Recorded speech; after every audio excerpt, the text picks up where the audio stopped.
none of these stories mean that you have to take this long path. Remember, one of the reasons why I started this channel is to allow people to have a shorter route and escape my mistakes. Don't do the things I did, you know. Don't fall into the pits that I've, especially if you're younger than me.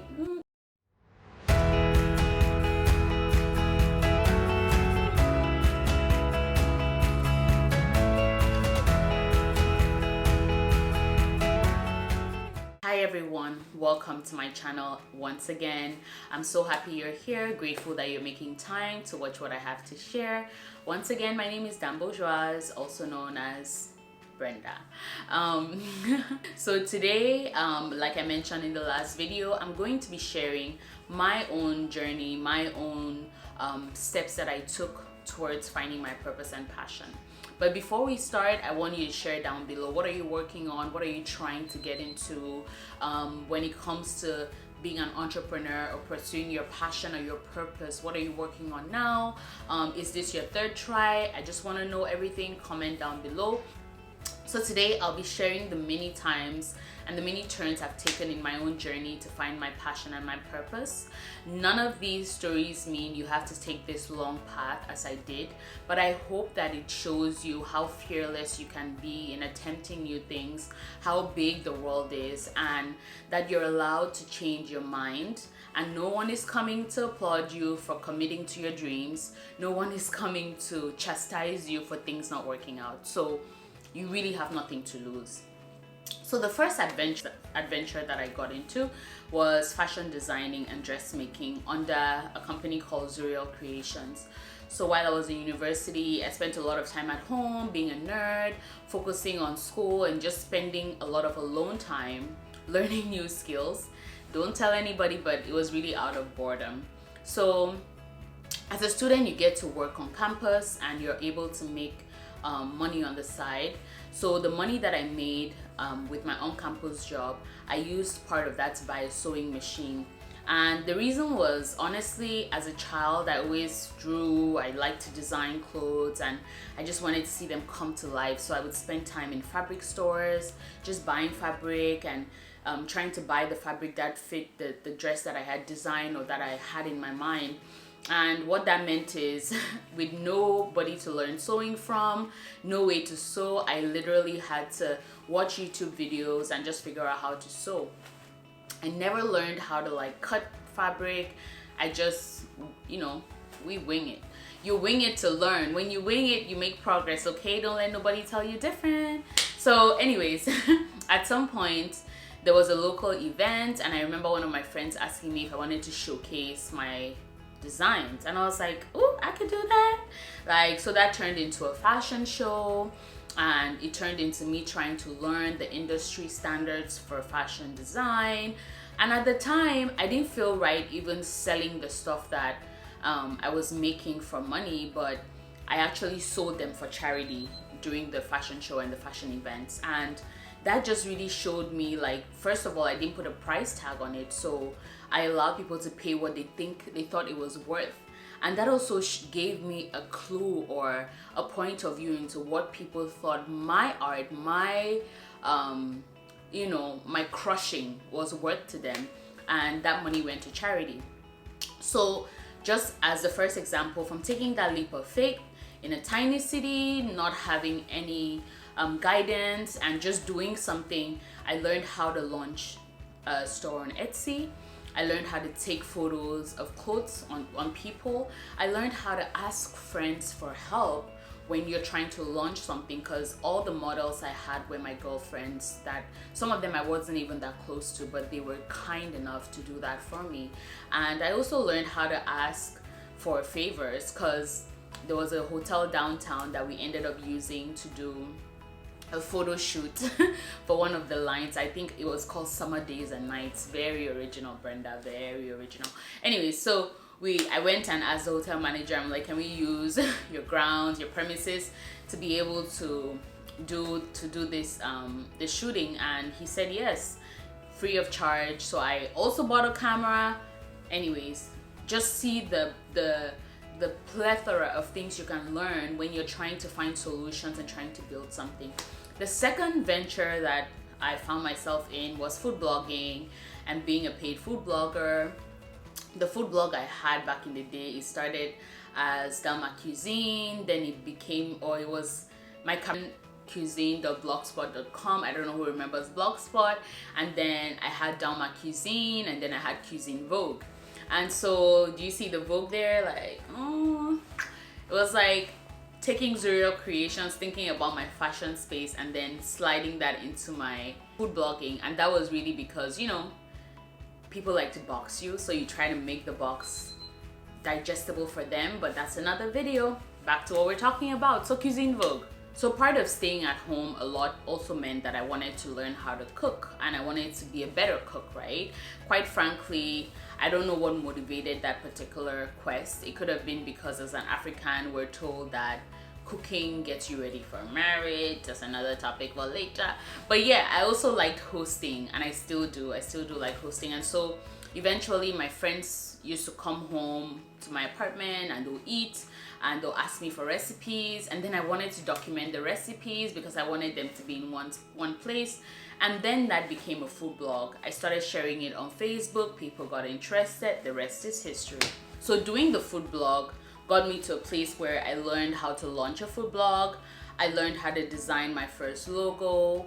I also learned how to write recipes and use recipe cards, and how to use recipe cards online.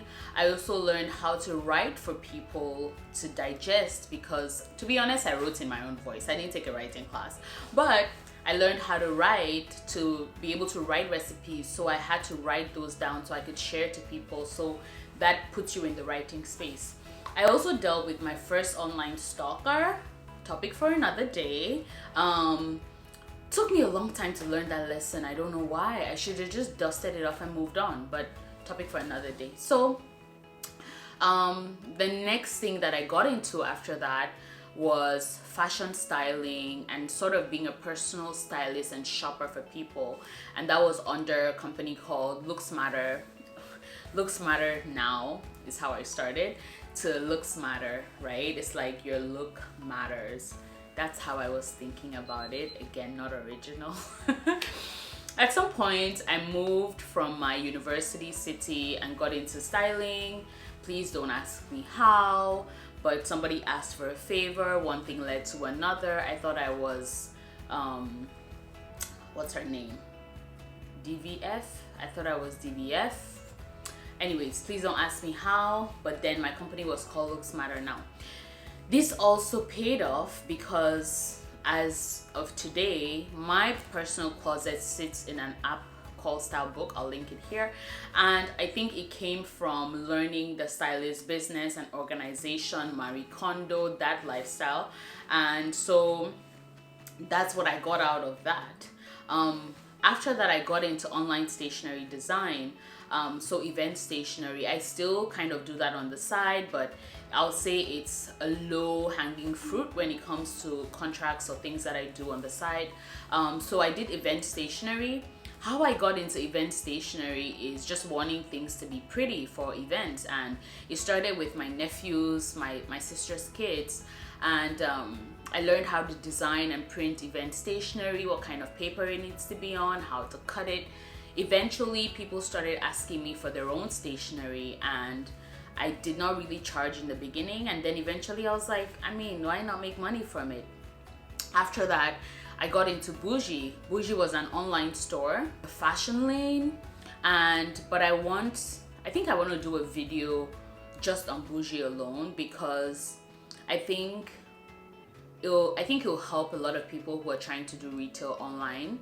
And I think I'll break it into different parts, because BOUGiiY involved doing business in Cameroon, and then doing online business in Cameroon, and then just tips for online business. And I think I have a freebie in that lane as well that I would like to share with people who are in the retail space. Why am I sharing all of these with you today? If you were following and you're watching till the end, for every adventure that I took, for everything that I decided to do, I learned something new, right? So skills that will last me forever. Whatever you're spending time doing, it will never go to waste. It will never be wasted. Secondly, I shared a long list. I shared a long list. You might think, somebody else might think the list is too short, but think of how long you've been on earth. Think of how many years you've had as an adult, and ask yourself, like, what does that time account for? You know, what do I have to show for it? For all these businesses, I don't have millions sitting in my bank account because I tried all of these things, but I do have an accumulation of skills that nobody can take away from me, right? And what I'm trying to encourage you to do is, for every step that you take, every venture that you go out there and try to do, you have nothing to lose. Literally, you have nothing to lose. Secondly, you might think, thirdly, I'm sure you're wondering where all these businesses are today. Well, I shut them down and I pursued something else in pursuit of my purpose and my passion. Some of them still exist, but most of them are shut down. But notice, the companies are gone, but the skills remain, like I keep saying. So in conclusion, say you're interested in trying something today, or you're just interested in trying something and learning something new, and you have nowhere to start. You're not sure how to begin. My message for you today is that you have nothing, absolutely nothing to lose. Give it a go. The worst outcome, you hate it. The best outcome, you love it. Start there, and you don't need to have all the answers today. The next video is going to be on investing in yourself, and well, conflicting, controversial. Comment below, let me know what you're working on. I want to hear from you. If you need any help, I'm here to answer your questions. If you're worried about starting and you need an extra push, comment below and I'll respond. Thank you for watching. Remember to stay in service. The world needs you. Bye. Camera issues today. Lots of issues actually, and had some camera issues today. Just struggling to live, honey. Struggling to live, okay? So, before we start, like I was saying,